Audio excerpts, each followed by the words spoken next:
ஓம் நம சிவாய நமோ நமக. தென்னாடுடைய சிவனை போற்றி, எந்நாட்டவர்க்கும் இறைவா போற்றி. சிவனின் அடையாளங்களுள் ருத்ராட்சம், திருநீறு, பஞ்சாட்சர மந்திரம் தவிர வில்வமும் ஒன்று. அபிஷேக பிரியரான சிவபெருமானுக்கு வில்வார்ச்சனை மிகவும் பிடித்தமானது. சிவபூஜைக்கு வில்வமே பிரதானமான ஒன்று. ஒரு வில்வ இலை பல சொர்ண புஷ்பங்களுக்கு சமமானது.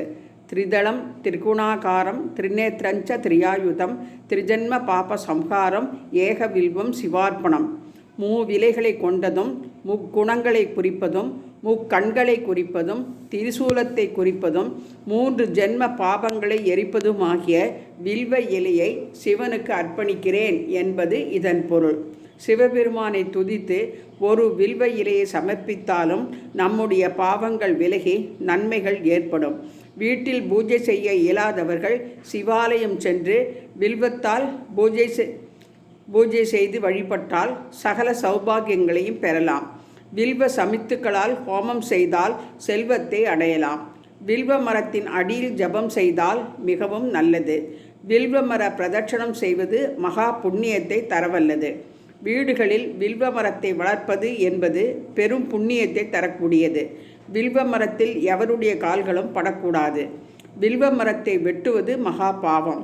வில்வ மரத்தின் வேர், பட்டை, இலை, பழம் முதலியவை பல்வேறு நோய்களை தீர்க்கும் அருமருந்தாகும். வில்வ இலையின் மகிமையை கூறும் ஒரு கர்ண பரம்பரை கதை அனைவரும் அறிந்ததே.